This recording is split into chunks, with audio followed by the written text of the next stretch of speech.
Quand vous pensez à la péninsule arabique, vous pensez à quoi? Alors vous pensez peut-être aux chameaux, aux Qataris, surtout aux musulmans. Donc oui, le monde arabe est principalement identifié à l'islam. Et ce, pour une bonne raison. L'islam a été un catalyseur de la plus grande expansion du peuple arabe de l'histoire. Elle a ouvert la voie à l'établissement de ce qui est sans doute l'empire le plus puissant de son époque, le califat islamique, qui, à son apogée, il faut le dire, s'étendait de l'Espagne à l'ouest, et en passant bien évidemment par l'Afrique du Nord, jusqu'à l'Asie centrale, et jusqu'au même au sous-continent indien à l'est. Bon, le territoire est vaste. Le califat a réussi à être l'un des centres politiques, militaires, scientifiques et culturels les plus dominants du monde, et ce pendant plusieurs siècles. Tandis que la religion de l'islam reste l'une des forces politiques et sociétales les plus importantes à l'échelle mondiale. Mais je me suis posé la question, qu'est-ce qu'il y avait avant l'islam? Comment vivaient les Arabes et comment se gouvernaient-ils?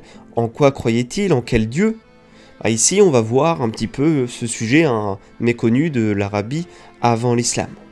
Alors, si vous me permettez de parler donc de l'Arabie pré-islamique, eh bien à l'époque c'était principalement une société nomade, peuplée d'unités tribales qui étaient en mouvement constant. Ces tribus bédouines, dont certaines conservent encore aujourd'hui le mode de vie nomade traditionnel, et ont été donc l'unité politique la plus importante de la péninsule arabique à cette époque. Bien sûr, avec des alliances en constante évolution, des guerres incessantes, et aussi ça arrivait de rares cas d'États organisés et centralisés. Ces tribus accordaient une grande importance aux groupes apparentés, aux familles aussi, et parcouraient les déserts avec leur bétail, composé principalement, on va dire, de moutons, de chèvres et de chameaux, vivant dans des tentes avec les membres de leur famille immédiate. Les chefs tribaux appliquaient les règles non écrites de la société bédouine au sein de la tribu. Les tribus bédouines étaient patriarcales car l'héritage était transmis aux descendants mâles et les femmes ne pouvaient pas hériter de biens et étaient pratiquement sans droit, comme des objets, car elles pouvaient donc être saisies lors de conflits tribaux comme les butins de guerre, et les lois bédouines permettaient aux hommes d'épouser leurs captives. Bon, tout ça, c'était l'archaïsme. Le nombre de femmes qu'un homme pouvait épouser n'était pas fixe. Lorsqu'un homme mourait, son fils héritait de toutes ses épouses. Donc déjà, il y avait à l'époque déjà une polygamie dans l'Arabie pré-islamique, d'accord ? Sauf sa propre mère, bien évidemment. Les femmes de l'Arabie tribale n'avaient pas grand-chose à dire sur leur mariage, car ces femmes-là donc étaient fréquemment proposées dans des mariages arrangés, et donc ces femmes avaient pour rôle de devenir la future épouse, et la famille recevait donc des biens comme par exemple des chameaux ou des chevaux en échange de la mariée. Il y a eu également donc des cas de meurtre de filles, comme le mentionne le Coran, donc livre sacré musulman, selon lequel les Arabes de la période d'ignorance, appelés Jahiliyyah, enterraient leurs filles vivantes. C'est pour dire à quel point ces sociétés étaient archaïques. Les hommes bédouins considéraient souvent donc les femmes comme un fardeau économique et une source potentielle d'embarras, car la capture des femmes dans des tribus hostiles était souvent considérée comme des captures humiliantes dans la société bédouine conservatrice. Dans les circonstances d'absence d'État centralisé et de rares exceptions près, il n'existait pas de loi écrite, de tribunaux ou d'application de la loi d'aucune sorte pour protéger la population. Ainsi, le principal objectif d'une tribu bédouine était de protéger ses membres, tout simplement. La vengeance était recherchée et le meurtre d'un membre d'une tribu par une autre tribu était rendu par la loi de Talion, ce qui conduisait donc à des guerres et des conflits pratiquement constants et infinis. Protéger sa tribu, venger ses proches était un grand honneur. Les conditions de vie difficiles de la péninsule arabique ou encore renforcer le système tribal et le sentiment d'identité au sein d'une tribu. et ceux-ci donc étaient souvent représentés par la protection et la coopération économique, ce qui faisait la différence entre la mort et la survie. L'historien français Maxime Rodinson affirme que les Arabes libres n'étaient liés par aucun code de loi écrit et aucun État n'existait pour faire respecter, donc, quel que soit le statut, ni par la justice, ni par les juges. La seule protection pour la vie d'un homme était la certitude établie par la coutume qu'elle serait chèrement achetée, 100% et vie pour vie. Donc il y avait donc ce qu'on appelait la vendetta en arabe, donc qui est l'un des piliers donc de la société bédouine. Également, donc l'historien autrichien Gustav E. von Gudenbrom a réitéré ce point et a décrit la situation en Arabie au siècle précédent l'essor de l'islam comme une guérilla tribale. On disait donc tous contre tous. Les tribus se battaient les unes contre les autres, s'attaquaient et pillaient donc les caravanes ainsi que les colonies sédentaires, car l'anarchie était la loi du pays dans la majeure partie de l'Arabie. Les caravanes et les colonies sédentaires payaient des tribus bédouines pour éviter d'être attaquées. Alors que la plupart des tribus d'Arabie ont continué leur mode de vie nomade, certaines ont réussi à gagner de l'influence sur certains territoires et à passer à une vie sédentaire. La Mecque était pratiquement gouvernée par les marchands qualifiés de la tribu Kourash, qui a pris le contrôle de la ville au cours du 5e siècle avant notre ère, tandis que Yadbitr, qui fut plus tard nommé Médine, était dominé par les tribus arabes d'Aous de Khazraj et les tribus juifs Nader, Kayunka et Kazura. Alors que les Bédouins nomades, eux, considéraient la vie sédentaire avec mépris et considéraient les citadins donc comme une nation de commerçants. L'émergence des villes comme la Mecque fut la cause principale de l'avènement de l'islam et de l'identité arabe commune à l'époque préislamique. Il y avait donc des villes, les villes les plus importantes de la péninsule arabique, donc la Mecque et Yatrib, étaient situées dans le Hedjaz, une région disposant d'un approvisionnement en eau suffisant. Donc c'était un choix logique pour un mode de vie sédentaire dans le climat, et le terrain donc a été punitif de l'Arabie. C'était des climats très très désertiques, pas évident à vivre, et en cela c'était, on peut le dire, un exploit. La Mecque était un très important centre commercial dans la région. Et quand je te parle de centre commercial, je te parle pas du carrefour du coin, là où tu as une salle de commerce, tu as des trucs comme Zara et des choses comme ça dans le même endroit. C'était un carrefour commercial immense. Un lieu dans lequel passaient les caravanes, ainsi que l'emplacement de la Kaaba, donc le lieu sacré de l'islam qui était également sacré dans l'Arabie polythéiste. Donc déjà à l'époque c'était un lieu sacré, où étaient placées les statues d'idoles, de dieux différents et de fresques en lien donc avec la religion. Diodore de Sicile, lui vécut entre 60 et 30 avant Jésus-Christ, a écrit sur la religion isolée de l'Arabie, donc dans son ouvrage Bibliotheca Historica, décrivant la Kaaba comme un temple très saint et également qui était extrêmement vénéré par tous les Arabes. Par exemple, la divinité principale de la tribu Kourash de la Mecque était Oubal. Donc pour ceux qui ne connaissent pas, c'était le dieu de la lune.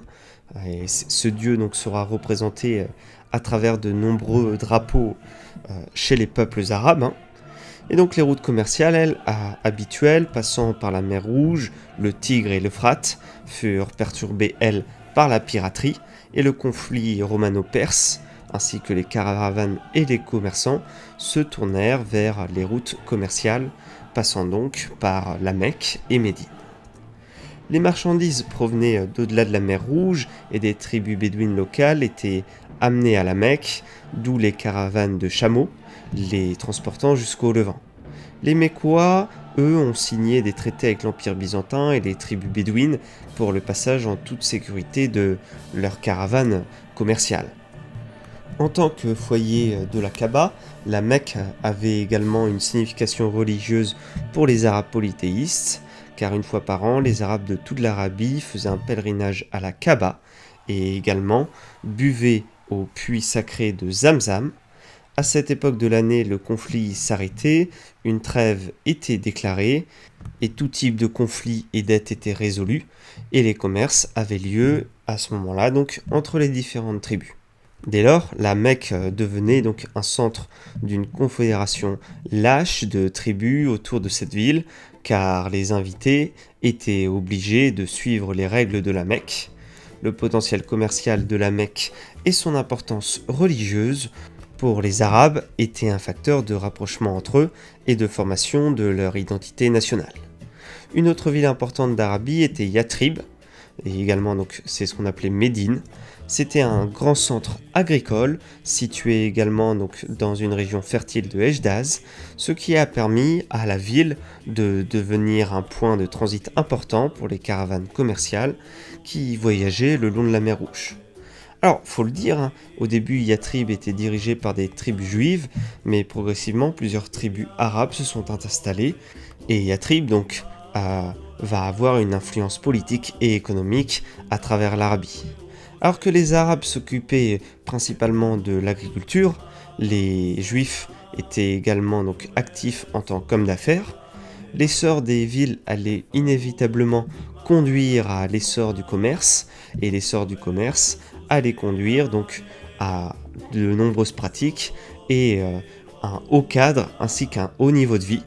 Donc c'était tout bénéfique que ce soit pour les Arabes ou pour les Juifs.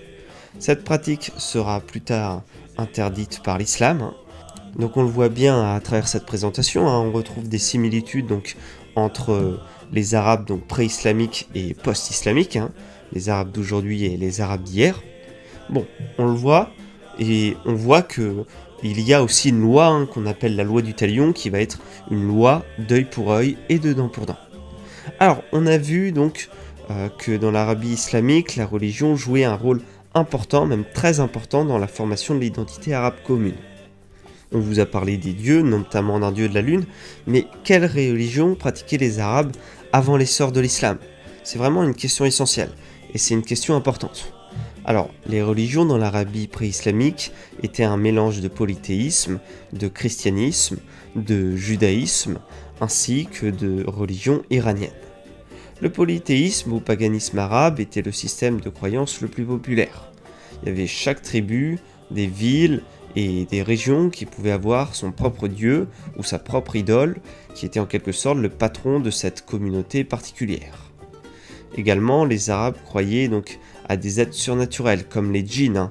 Donc tout ce qui est les démons, cela vient de bien auparavant des croyances donc islamiques. Des statues de dieux et de déesses étaient placées dans la Kaaba, et certains érudits soutenaient qu'il y avait Dieu, la divinité qui était présent, et d'autres religions abrahamiques avaient également une statue dans la Kaaba.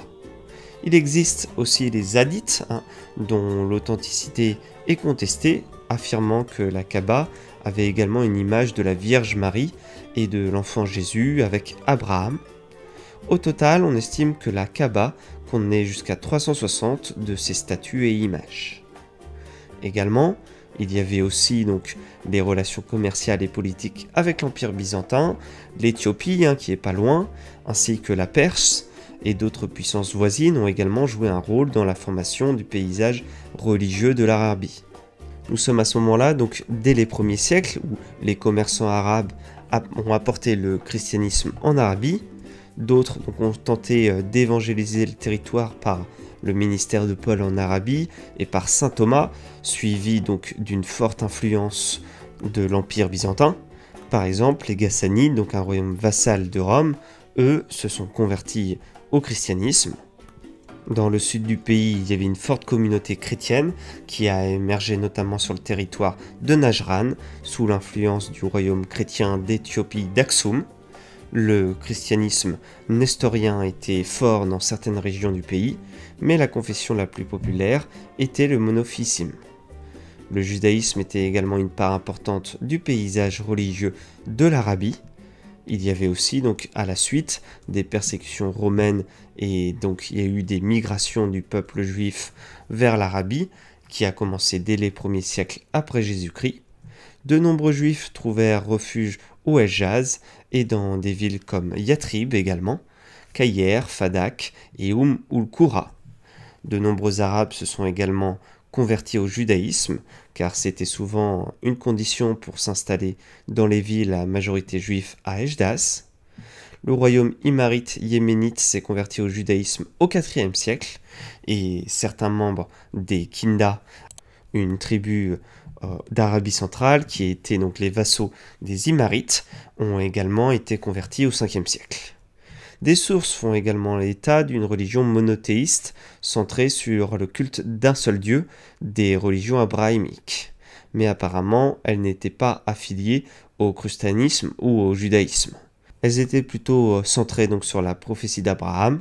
Les adeptes de ces religions, appelés le peuple Hanifi, rejetaient totalement les rites païens de la majorité des Arabes et partageaient certaines caractéristiques d'autres religions abrahamiques comme l'interdiction du porc par exemple, ou d'autres éléments de ce style. Alors, on ne sait pas d'où vient précisément l'ampleur de l'expansion du peuple Hanifi, ceci n'est pas clair, mais certaines sources islamiques comme le prophète de l'islam Mohammed et certains de ses futurs compagnons donc, appartenaient à cette religion. L'Arabie comptait également une petite minorité adepte de religions d'origine iranienne, comme le zoroastrisme, le mazdékisme et d'autres qui se propageaient sous l'influence perse, qui avait une influence croissante, on le voit ici. J'ajoute à ça un point qui est crucial. Donc on a mentionné plutôt comment à l'époque pré-islamique, l'État arabe était relativement rare. Il était, pour certains même on dit, il était totalement inexistant, mais l'Arabie passait constamment de l'anarchie tribale à des organisations étatiques lâches et inversement. Mais il y a eu un certain nombre d'États notables en Arabie à l'époque pré-islamique, mentionnés dans des sources grecques, romaines, aussi mésopotamiennes et perses, ainsi que des traditions orales arabes enregistrées plus tard par des érudits musulmans. Selon les dires, donc, les auteurs classiques arabes, les Arabes se divisaient entre Yamanites, donc les Arabes du sud, descendants de Qatan, et les Arabes du nord, descendants d'Adan. Il est intéressant de noter que ces deux groupes représentaient certaines distinctions et que l'existence d'un État et de systèmes politiques en faisait partie. L'Arabie du Sud et le Yémen avaient des États bien plus établis et tous dirigés comme des monarchies. Par contre, dans le nord, les confédérations tribales ou les cités-États de facto, comme la Mecque, étaient une forme d'État plus répandue. Ces États étaient dirigés par des oligarchies et des aristocraties. Le Sud était considéré comme plus avancé car il constituait la principale voie commerciale en Arabie avant l'émergence de la Mecque comme alternative, et donc à un degré plus élevé de contact avec des étrangers, comme les Éthiopiens entre autres, ont réussi à faire développer le Sud. À partir du IVe siècle, il y a un processus inverse qui s'est amorcé, de nombreuses tribus du Sud ont migré vers le Nord, et ils ont subi l'influence du Nord. L'écriture sud-arabe disparut et l'écriture nord-arabe a proliféré en Arabie. La tribu ou union tribale tamude était l'une des premières enregistrées en Arabie, qui était une force importante dans le nord-ouest de l'Arabie selon les sources assyriennes. Donc tout ceci, on est à peu près au 8e siècle avant notre ère. Et ensuite, tout ceci est utilisé comme une force auxiliaire par l'Empire romain, donc selon les sources romaines. Au 3e siècle avant notre ère, il y a des érudits, notamment les érudits grecs Ératosthène mentionnaient les Minéens, il mentionnait également les Sabéens, les Catabaniens et les Adramites comme les principaux peuples habitant la péninsule arabique. Également, les historiens mentionnent le royaume indépendant de Saba, situé dans l'actuel Yémen, qui va être plus tard conquis par le royaume imarite vers 280 après Jésus-Christ. Le royaume imarite était l'un des États pré-islamiques les plus importants de la péninsule arabique. L'État était dirigé par un monarque, mais en pratique, le pouvoir dans l'État était partagé avec les gouverneurs régionaux, qui, eux, disposaient d'un degré élevé d'autonomie, un système apparenté au royaume européen de l'époque médiévale. Également, au début du IVe siècle après Jésus-Christ, le royaume Imarite régnait sur l'Arabie du Sud et s'étendait vers le nord jusqu'à Najran. À l'origine polythéiste, les Imarites sont devenus monothéistes au cours du IVe siècle, avec une croyance au dieu abrahamique. À la fin du Ve siècle, le roi Imarite, Abou Kariba, adopta le judaïsme comme foi. Son fils et successeur Youssouf Nouvas fut encore plus zélé, car il commença à persécuter les chrétiens vivant dans le royaume. Donc par la suite, il va y avoir de plus en plus de liens, notamment avec l'Empire romain et les Sassanides. Et donc tout ceci va provoquer un développement de par le commerce, premièrement, ensuite de par les religions et de par une volonté d'expansion des Arabes. Voilà un petit peu pour cette histoire de l'Arabie avant l'islam, la religion, la société et la culture. J'espère que ça vous aura plu. Si ça vous a plu, n'hésitez pas à me le dire en commentaire. Pensez à aimer, à partager et à commenter. Vous pouvez me laisser un don sur Tipeee. Et moi je vous dis à bientôt pour une nouvelle vidéo. Salut les amis.